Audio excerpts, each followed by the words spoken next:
O Noroeste Fluminense viveu um período áureo nas 2 primeiras décadas do século XX com a produção de café, mas no início dos anos 30, com a crise mundial, a atividade cafeeira entrou em decadência e os produtores tiveram que buscar outras atividades. Apesar do ciclo econômico ser relativamente diversificado, a região Noroeste, em 2007, segundo dados do IBGE, foi a que menos contribuiu com a geração de riqueza no estado. E é sobre o desenvolvimento dessa região que vamos conversar hoje. O Rio em Foco está começando.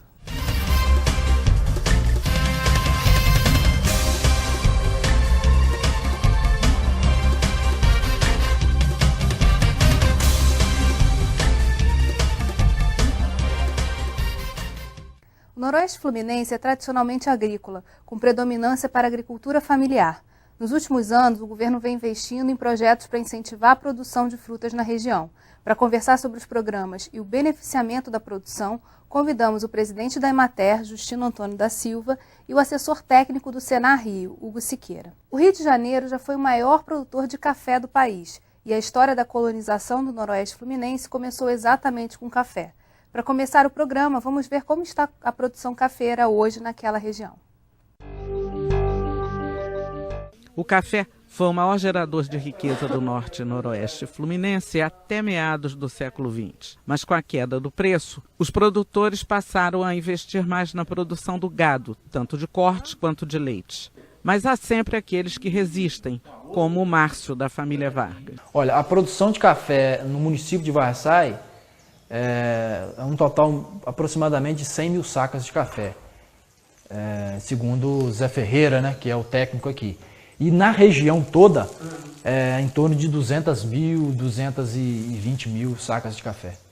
Hoje, a produção de café na região é menor, mas é mais dinâmica. No município de Varriçai, por exemplo, a Cooperativa de Produtores de Café do Noroeste, a Copercanol, tem 2 unidades móveis para beneficiamento. Essas unidades são equipadas com máquinas capazes de beneficiar 25 sacos de café por hora e foram doadas pela Secretaria de Agricultura do Estado. Márcio Vargas, presidente da Copercanol, acredita que no máximo em 2 anos a cooperativa vai poder exportar para a Europa. A gente está começando a falar de fruticultura, mas focando um pouco no café. Aquela região ainda é uma região que está se desenvolvendo nessa questão do café, né? É verdade, Geisa. Aquela região sempre teve índices muito baixos e a gente sempre teve uma preocupação com aquela região do noroeste, do norte fluminense. E o café foi sempre uma atividade desenvolvida pelaquela região e que ao longo dos tempos acabou se tornando vamos dizer assim, decadente. Só que essa é a vocação daquele município. Então a Secretaria Estadual de Agricultura, preocupada com esse destino, ela procurou incentivar a melhoria da tecnologia empregada no cultivo do café. Não só da questão da produção diretamente, mas também com a capacitação dos produtores para que eles pudessem, através de organização rural, dar um destino muito melhor àquela produção daquela região. E lá o perfil é de agricultura familiar, né? Eu queria que os senhores falassem um pouco de quais são os limites e quais são os potenciais da agricultura familiar e do desenvolvimento disso naquela região. Em 99, a Federação da Agricultura, em parceria com o Sebrae Rio, realizou o primeiro diagnóstico da cafeicultura do estado do Rio. E nessa época foi feito praticamente um censo em todo o estado de produtores de café. E deu em torno de 1.200 e poucos produtores. Sendo que isso aí expande muito mais, porque várias propriedades elas trabalham no regime de parceria, né? Exato. Então isso aí na cadeia café, nós podemos dizer que hoje trabalha em torno aí de 12, 13 mil pessoas envolvidas na produção. E de lá para cá, o que muitas pessoas achavam que o Estado do Rio iria ficar para trás, né, com relação à produção de café, a área não expandiu muito, mas os produtores correram atrás da tecnologia e hoje estão produzindo um café de muito boa qualidade. Vários produtores na região noroeste, pequenos produtores, estão beneficiando o café, fazendo café despolpado, obtendo qualidade. E esse é um ponto que o Hugo É um investimento na qualidade. Na Isso, qualidade. né? Porque, na grande verdade, até pouco tempo, os produtores procuravam outro estado, especialmente Espírito Santo, para classificar esse café, e muitas vezes ele saía para lá sem realmente entender de classificação do café. Isso fazia com que eles recebessem preços muito aviltados. Então, quando a Secretaria de Estado colocou a disponibilidade daqueles 2 caminhões que aparecem na matéria, são 2 caminhões que beneficiam essa produção e agrega valor a essa produção. Hoje, eles recebem um valor muito mais de acordo com o mercado praticado no momento que eles estão vendendo do que outrora.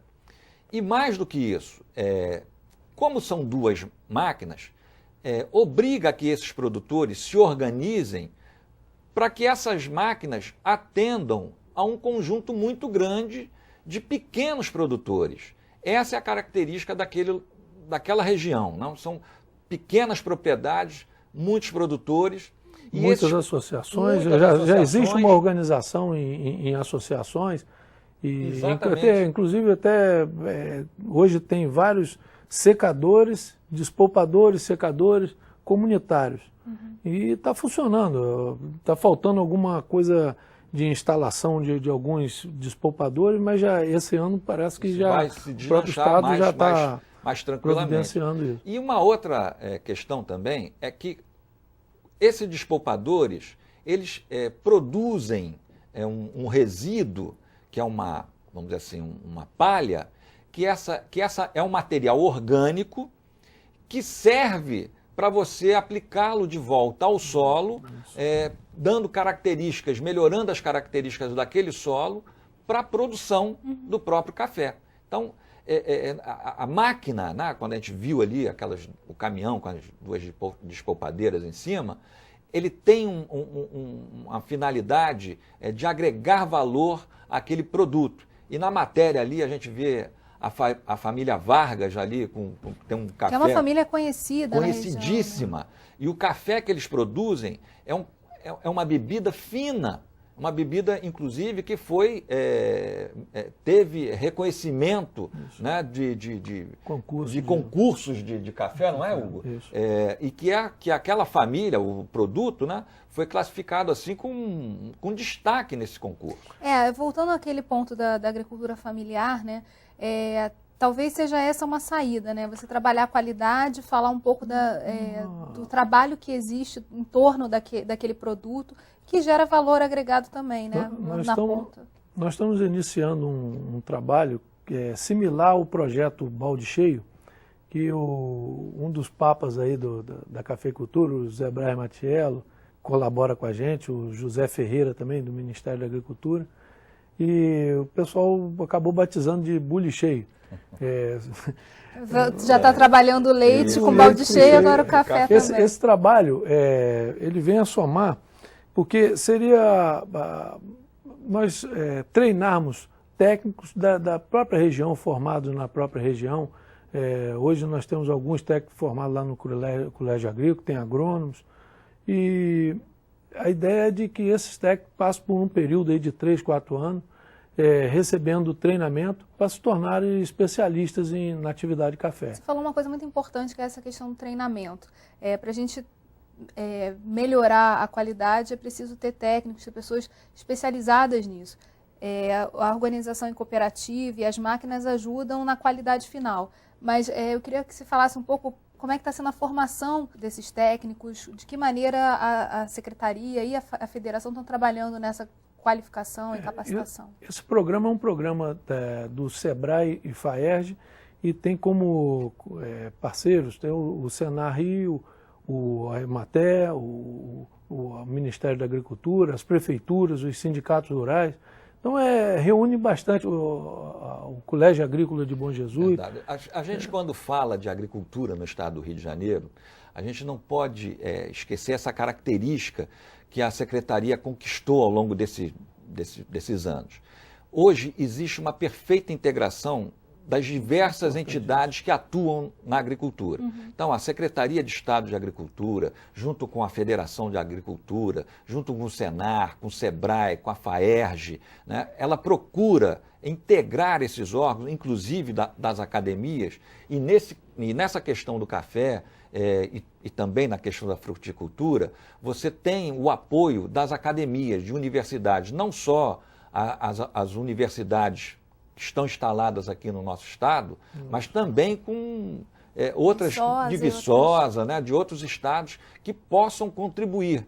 E essa integração permite que não apenas os técnicos da secretaria e das suas vinculadas, como a Emater, como a Pesagro, mas também técnicos dos municípios, porque quando a gente fala da parceria, a gente também está envolvendo as prefeituras que são diretamente interessadas que aquela atividade se desenvolva, porque isso vai certamente melhorar a arrecadação municipal. Então, quando a gente fala em capacitação, a gente está falando de um conjunto de medidas e um conjunto de instituições que estão de mãos dadas e emparceradas, realmente, não é, Hugo? Isso aí. Eu estive lá no Colégio Agrícola de Bom Jesus e lá nós temos um jardim clonal de café Conilon e o técnico lá, o agrônomo lá do Colégio Agrícola, ele já está fazendo um ensaio lá de produção de mudas clonadas de Conilon, que é uma coisa inédita aqui no estado, nós não produzimos.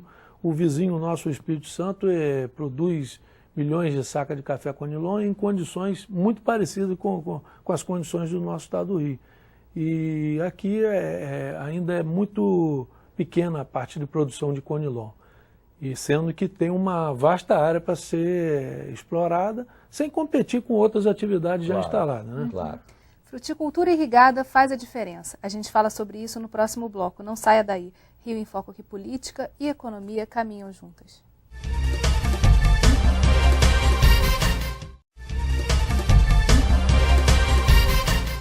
Plantar frutas com irrigação localizada e de baixo custo já começa a fazer diferença na capacidade produtiva do Noroeste Fluminense.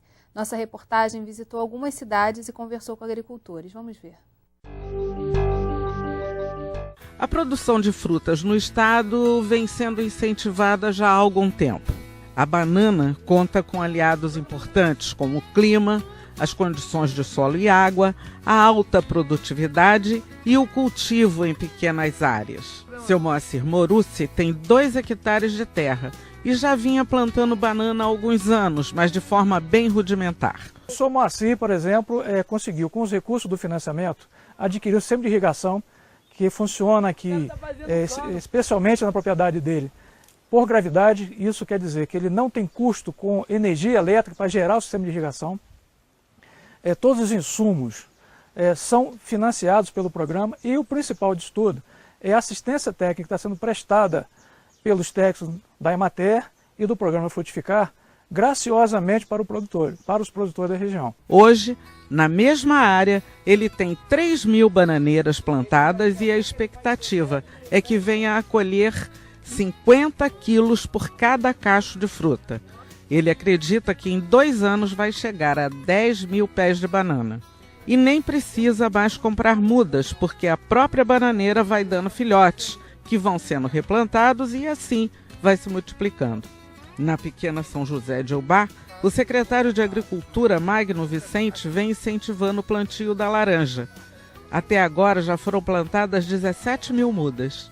Mas enquanto as laranjeiras não crescem, os lavradores vão fazendo outras roças. Está produzindo quiabo, está produzindo milho. Então vemos plantio de milho nas entrelinhas, porque enquanto a laranja não está totalmente desenvolvida, ele está aproveitando a área. Daqui a pouco ele não vai conseguir fazer isso em toda a área, mas no momento que está implantando a lavoura, ele consegue produzir vários tipos de cultura na mesma área. Pelo menos uns 2 ou 3 anos ele vai conseguir isso. Quer dizer, isso possibilita, está criando mão de obra, está aumentando o trabalho no campo na entre-safra do tomate. E para a gente sabe que isso aí é muito interessante. O município precisa de alternativa de mão de obra no campo, por ser um município essencialmente agrícola. Essa viagem nos trouxe algumas agradáveis surpresas. O senhor Sebastião Adilson, em menos de 1 hectare de terra, já plantou 450 pés de pêssego, produzindo de 40 a 60 quilos de fruta por pé. Eu plantei pêssego pensando que eu ia colher 10 quilos, 15 quilos por pé. Teve pé de pêssego meu que deu quase 100 quilos de pêssego. E nós tivemos falta de estrada, a única coisa que nós tivemos aqui foi falta do apoio, do incentivo do pessoal, das parcerias que a gente diz, né? Eles me deram a muda, me deram a adubo para implantar um pêssego, me deram o apoio principal, que é o incentivo, planta que vai dar certo. Nós já estamos formando um grupo pequeno, mas estamos tornando grande por causa da nossa união, por causa da nossa amizade mútua, né? Quando aparece uma doencinha no pêssego, todos os nossos companheiros de cooperativa que nós estamos formando, eles se preocupam com nós. Vem cá olhar, procura isso, procura aquilo. Tem uns técnicos, eu não vou citar o nome, mas são todos eles. Desde o Ministério até a Emater, a Secretaria, todo mundo está nos apoiando com muita força, com muita vontade. Então a gente sente assim, gratificado a eles, né? E dentro do coração, a gente fica satisfeito, porque é um produto que é pena não estar na época, né? Mas vai ter a oportunidade de vocês ir lá na cooperativa, ver a cooperativa, se Deus quiser, funcionando o ano que vem. E nós vamos mandar pêssego não só para o Rio de Janeiro, não. Nós vamos exportar o nosso pêssego, porque além de ser bonito, ele tem paladar. E a uva? Você algum dia imaginou que o Rio de Janeiro poderia produzir uva? O engenheiro agrônomo Leandro Espanhol consegue e garante que a fruta é de boa qualidade. A gente consegue, ao contrário das regiões mais frias, devido ao calor que a gente tem na região, não tem um período de inverno definido, a gente consegue produzir 2 vezes ao ano em qualquer período do ano. É uma uva que apresenta pouco problema com doença, é uma uva mais fácil de você produzir e, em contrapartida, é uma uva muito aceita no mercado. É uma uva que a gente tem uma facilidade grande de vender, uma uva que hoje, apesar de ser uma uva americana, que o mercado europeu não gosta muito, no mercado interno o brasileiro gosta muito dessa uva. Então a gente tem uma facilidade muito grande de vender essa uva. A gente começou com café no primeiro bloco e agora está falando de várias outras, passamos por várias culturas ali da região noroeste. Eu queria que os senhores falassem um pouco da vocação para a fruticultura, que programas de incentivo existem para aquela região.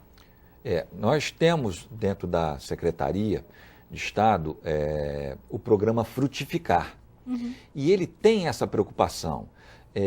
Nós temos pequenos municípios, como você viu ali, né, Varriçai, Porciúncula, que ficaram fora da rota de desenvolvimento de indústrias, né, nesse sentido. E a economia ela está toda em cima da agricultura e da pecuária. Então a gente tem muita preocupação com relação a esses pequenos municípios e precisa trazer cada vez mais fomento para que você possa diversificar aquela produção. A fruticultura foi identificada como uma das atividades que se adaptam muito bem àquela região. E através de parcerias com o Ministério da Integração, Ministério do Desenvolvimento, Ministério da Agricultura, FAERJ, né, todas essas, Firjan, a gente tem desenvolvido, criado polo de fruticultura naquela região. E a gente fica muito contente quando a gente percebe, por exemplo, o produtor empolgado, quer dizer, ele dizendo ali na matéria, olha, eu recebo aqui, às vezes eu tenho algumas dificuldades, mas não me falta assistência. Como é que é esse apoio? Quer dizer, uma vez que o agricultor ingressa no programa, que tipo de assistência ele tem, de fato, para a gente poder fazer com que as outras regiões conheçam esse projeto? Ele já tem, de imediato, um apoio técnico, né? Você tem técnicos da Emater, da Secretaria, do Programa Frutificar, outros técnicos vinculados a esses nossos parceiros e, de alguma forma, ele também recebe fomento, uma espécie de financiamento, né, para que ele possa adquirir o equipamento de irrigação, ele possa adquirir os insumos para que ele... E as mudas são dadas pelo governo ou não? Elas são apoiadas através de financiamentos ou,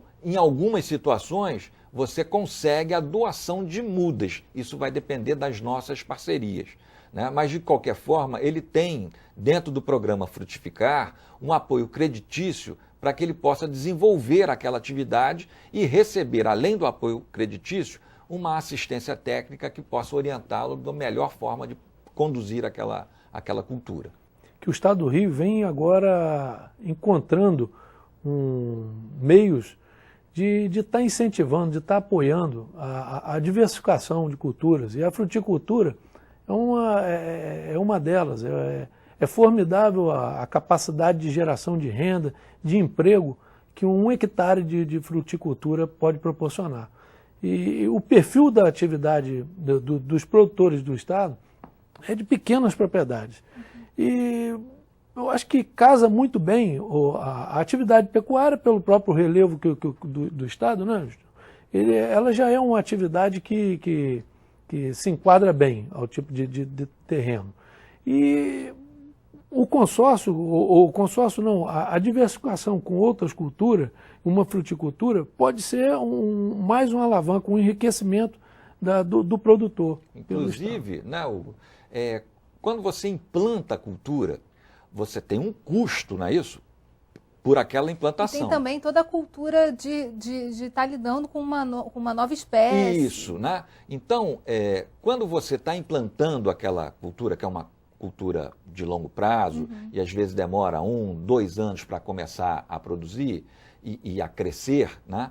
Você pode plantar outras culturas entre as suas linhas, é o que ele ali chamou de consorciado, ou quando o secretário colocou como nas entrelinhas, você vai plantando culturas de ciclo muito curto e que, ao colher essa cultura, você, de alguma forma, está diminuindo o custo da implantação daquele pomar, por exemplo, que está apresentado ali na matéria. A gente não mostrou na matéria, mas lá na região noroeste a gente já tem plantações de figo, né?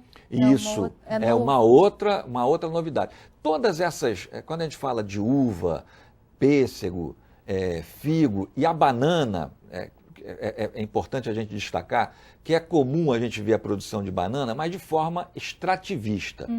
Quando aquela banana que apareceu ali na matéria, ela é estimulada pelo programa Frutificar, não é essa banana que é colhida, que você nasce, simplesmente colhe e vende, né? Não, é uma banana que você tem uma adubação, que você tem uma irrigação, que você tem manejo naqueles, como colocado ali como os filhotes, né, daquela bananeira, né? Então existe uma técnica que você emprega para que você tenha um produto extremamente melhor classificado. E isso implica numa renda, né, muito maior dessa produção. Uma das coisas que foram colocadas na matéria é a questão do escoamento, quer dizer, que é uma dificuldade que eles observam lá. Como isso está sendo trabalhado pela Secretaria também? Isso, a gente tem uma preocupação muito grande com relação ao escoamento da produção. Essa produção, ela de alguma forma está sendo colocada nos mercados regionais, mas através também de possibilidade de vender para grandes mercados, a Secretaria tem buscado a parceria de grandes redes, né, como Carrefour, Walmart, organizando esses produtores, né, para que eles possam fornecer para essas cadeias. E isso é uma atividade que a Secretaria tem dedicado um tempo muito especial, e a gente tem algumas novidades que em breve vão estar bem discutidas aí já na mídia, especialmente com o grupo Walmart. Agora, o Estado do Rio, a característica é um estado pequeno, muito populoso, né? Todos nós sabemos, e importador, né? Produtos de qualidade sempre vão ter espaço no mercado. Tem o mercado consumidor concentrado na região metropolitana. É verdade, não. Isso que o Hugo está colocando é o seguinte: o Estado é o segundo maior mercado consumidor do país. É claro que a dimensão, né, o nosso Estado tem 0,5% do território nacional. Nós jamais teremos seremos autossuficientes né? Em algumas coisas sim, né? Em algumas hortaliças até nós somos... Mas na medida que a gente está produzindo, a gente começa a valorizar isso. Claro, porque você tem um mercado. Região. É diferente de você não depender de mercado fora do estado. Você tem esse mercado aqui dentro. O que falta é uma uniformidade de colocação de produto no mercado e qualidade desse produto no mercado. E o Rio, ele tem uma característica também, que é um litoral magnífico.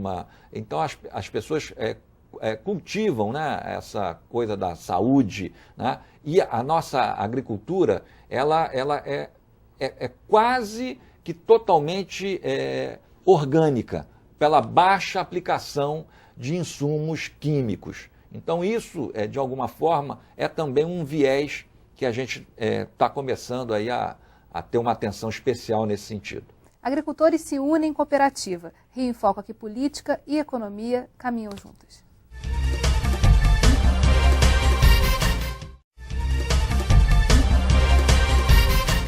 Os lavradores beneficiados pelo programa Frutificar estão se organizando em cooperativa para agregar valor aos produtos. Nossa equipe visitou a dos produtores de frutas do Noroeste.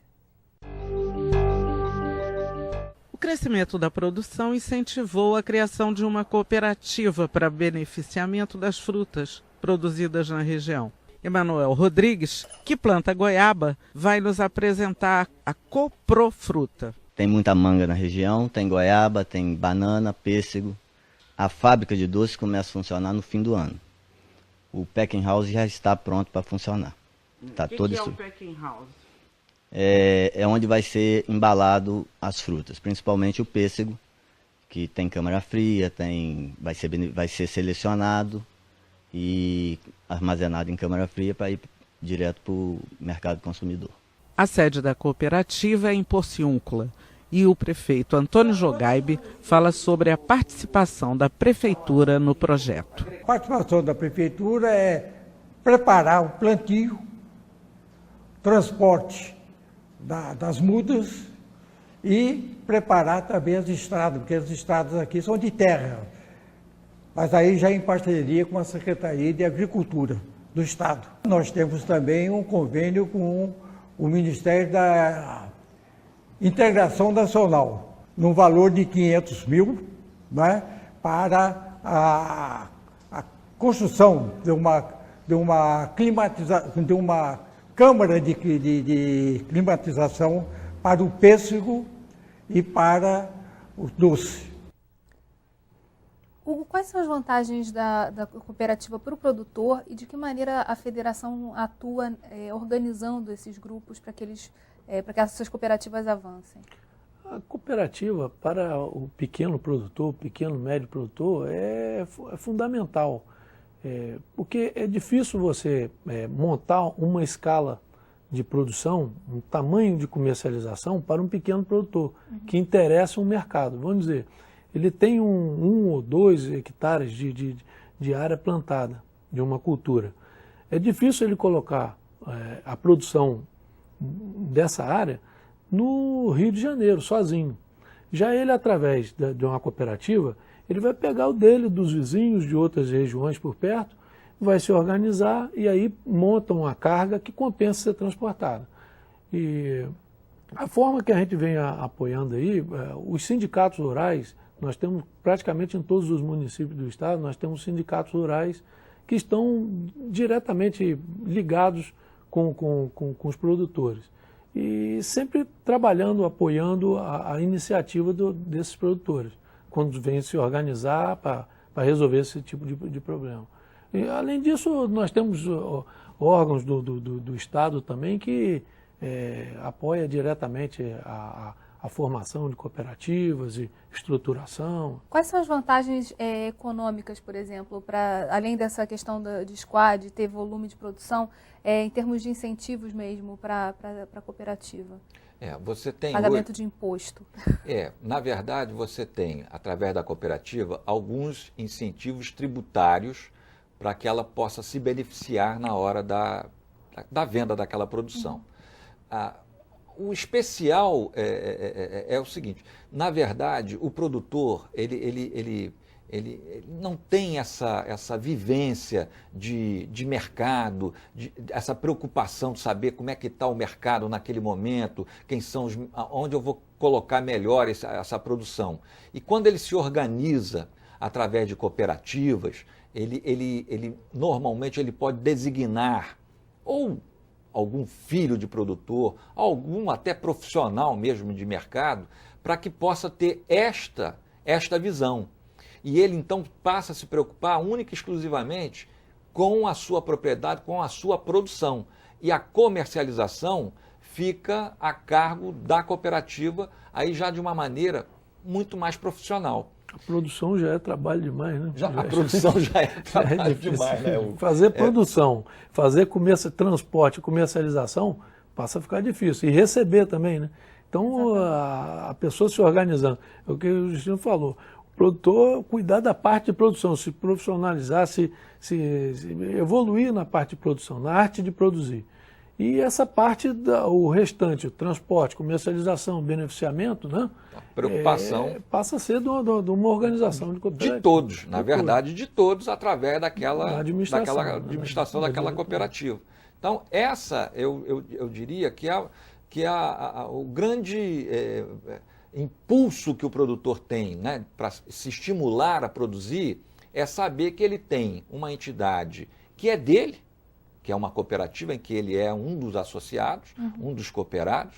Então, ele sabe que quem está comercializando é ele, através da sua cooperativa. Então, essa cooperativa vai buscar o melhor mercado, o melhor preço, o melhor comprador, a maior segurança para que ele possa realmente receber. Indo para essa questão ainda, insistindo um pouco nessa questão dos tributos, a gente tem uma lei que isenta os produtos agrícolas de ICMS.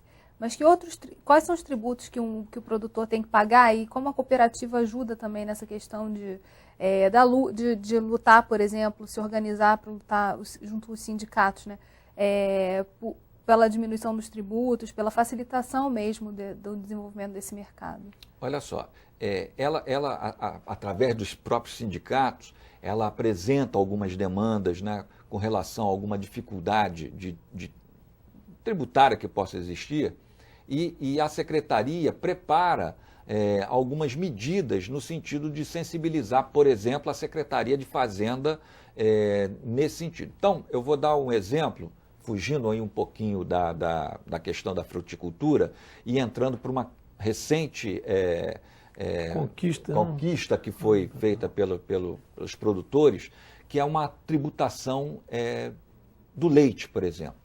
Essa questão tributária do leite, ela permitiu que outras indústrias se instalassem aqui por ter recebido incentivos tributários. Por quê? Porque a legislação, de forma inteligente, privilegia quem produz aqui dentro do nosso Estado e quem processa, quem industrializa aqui dentro do nosso Estado. E isso faz com que o nosso produto, né, seja mais competitivo em relação ao produto que vem de fora do Estado. E como nós somos o segundo maior mercado consumidor e nós não temos a capacidade, pelo tamanho do nosso Estado, de produzir para atender a 100% da demanda, mas a gente tem, através de políticas tributárias, como incentivar o produtor do nosso Estado e aquela indústria que está instalada aqui. E isso faz com que, por diferenças de tributação, de entrada de produtos de fora do Estado em relação ao produto produzido aqui, você ganhe uma vantagem competitiva, faça com que os grandes compradores, vamos dizer que são os mercados, os supermercados, privilegiem a aquisição de produtos produzidos aqui dentro, porque... É justamente essa organização, quer dizer, como fazer com que o produto que está aqui dentro seja competitivo no mercado interno. Quer dizer, possa competir com o que está vindo de fora e que às vezes tem muito mais escala, tem uma profissionalização. Isso aí inicia no campo, na produção. Para isso, nós precisamos do conhecimento, né, do produtor, no treinamento do trabalhador, para ele ter um desempenho, né, competitivo, para ter um produto de qualidade. Então é uma coisa que inicia bem lá, lá na fazenda mesmo. Isso. E aí vai, se você tem um produto de baixo custo, você já está no mercado, porque nós estamos dentro do mercado. Então nós tivemos, hoje uma das principais regiões produtoras de abacaxi fica no estado do Tocantins, né? E até esse dia passou uma reportagem sobre a qualidade do abacaxi lá de Tocantins. Mas o produtor do estado do Rio, esse ano foi um ano feliz para o abacaxi do estado do Rio, que é um abacaxi de qualidade também. Então, eu acho que tudo inicia, a capacidade de comercialização, de estar agressivo no mercado, começa com qualidade e com preço competitivo de produção. Agora, qual o potencial hoje, quer dizer, que a Secretaria e que a própria Federação identificam em termos do desenvolvimento da fruticultura? A gente pode falar, assim, no horizonte um pouco mais estendido, se é possível dobrar, triplicar, quadruplicar essa produção a partir de todos esses programas e projetos, ou já é uma produção que tá estabelecida e que já está estável? Não. Na verdade, o programa ele tem um nome de fomento. Na verdade, quando a gente fala de fomento, é um estímulo que você coloca à disposição do produtor para que ele realmente identifique a possibilidade de ter uma renda num determinado produto que você quer incentivar. Então, nós falarmos que nós estamos só no início. A grande verdade é essa, nós, em termos de fruticultura, nós estamos engatinhando ainda, apesar de você ter o programa aí há 5 anos, vamos colocar, mas as coisas dentro da agricultura, né, você vê ali o produtor dizendo, olha, eu estou plantando citros, nos primeiros 2 anos eu vou colocar aqui algum plantio aqui de hortaliças nas entrelinhas. Então você vê 2 anos para ele começar a ter uma produção. Então, nós estamos falando de um início de um novo tempo. É porque a gente já abordou em alguns programas em foco, por exemplo, o perigo da desertificação do Noroeste, quer dizer, os próprios ciclos econômicos que não foram à frente, de que maneira aquilo criou uma decadência para a região que era problemática, que na verdade a gente estava vendo exatamente a ida por um outro caminho, né, de abandono mesmo do campo. E esses projetos representam um potencial de fixar o homem no campo, fazer com que ele obtenha renda a partir do que ele está produzindo na terra dele, que é uma terra pequena, né? A gente não tem grandes extensões. Isso. Eu queria saber um pouco dessa coisa do horizonte e que tipo de preparação o agricultor tem que ter, que vai estar cada vez sendo mais exigida dele, e qual é o limite, quer dizer, o que a gente pode vislumbrar aí para os próximos anos em termos de produção mesmo agrícola? Eu diria que, bom, o limite o céu. O céu é o limite, né? Mas eu diria que o caminho que nós estamos trilhando é um caminho que vai consolidando, né, a fruticultura como uma atividade realmente produtiva, como uma atividade que proporciona uma complementação de renda ao agricultor, que valoriza a sua família, que dá dignidade à sua família. Então, acho que esse caminho que a Secretaria e os parceiros estão trilhando, ou seja, com muita informação, com organização rural, a preocupação é essa, com agregar agroindústrias, seja ela através de cooperativa, seja ela através de agroindústria familiar, que também é uma outra particularidade que o Estado tem incentivado, né? Você vai, então, consolidando aquele tipo de atividade, no caso, a fruticultura. Então, eu acho que o céu é o limite e nós estamos só no início dessa grande caminhada. No próximo bloco, vamos falar sobre as políticas públicas para o campo. Não saia daí. Rio em Foco, aqui política e economia caminham juntas.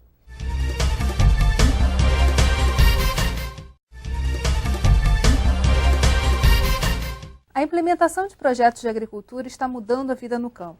Vamos aproveitar esse último bloco para explicar alguns outros projetos. Justino, o que é o condomínio de irrigantes? O condomínio de irrigantes é um grupo de produtores que se articulam e possam ter equipamentos de utilização em comum, de forma que você reduza custo dessa tecnologia, né? E em muitas situações você compartilha esses equipamentos. Quer dizer, quando a gente fala condomínio de irrigantes, parece um nome né, bonito, complexo, suntuoso, mas é bastante simples. Na verdade, é a união, né, de alguns produtores que vão compartilhar o equipamento, a bomba, as aspersoras. Otimizar, né? o equipamento, né? Porque ele às vezes não precisa todo dia. Então passa para o vizinho utiliza e... De que maneira isso já está contribuindo e consolidando essa produção? Como é que está o estágio desse programa? É um estágio, né, assim, né, como a própria fruticultura, é um estágio ainda inicial. O produtor, ele sempre foi muito individualista, né? Então, essa questão de compartilhar os insumos, de compartilhar até compras em comum para baratear o custo unitário daquilo que você está comprando, é uma atuação que tanto a Secretaria de Estado de Agricultura, né, e as suas vinculadas, como as entidades, vem estimulando, né, que isso aconteça. Então, a gente está ainda muito incipiente, mas é uma realidade que tem, eu diria, a cara do nosso Estado. Por quê? Porque nós temos propriedades, muitas propriedades que até 10 hectares, uma do lado da outra, os produtores se conhecem, muitas vezes até são interligados por laços familiares. Então, a gente provocar isso, a gente acha que consegue com mais facilidade com as características fundiárias que o Estado do Rio tem. Mas é por meio da prosa, né? Sempre a boa conversa cai bem, né? Agora, o produtor fluminense, ele vem buscando alternativas. Eu acho que ele tem corrido atrás de... As mudanças na atividade agrícola, os ciclos, eu acho que é natural, eu acho que em qualquer lugar.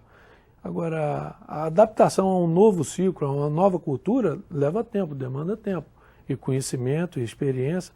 A partir do momento que vai ganhando experiência, vai fluindo com mais facilidade. Vai se animando, né? Vai se animando, ele vai sentindo o apoio que o Estado tem dado, ele percebe a presença de técnicos. Você vê, o produtor ali na matéria não queria nem citar um técnico ou outro para não fazer ciúme entre um ou outro, mas é isso que a gente quer. A gente quer que o produtor perceba que ele tem apoio para que possa desenvolver no sentido de melhorar a sua condição, a sua renda, né, a sua vida. E o projeto Jovens Frutificando?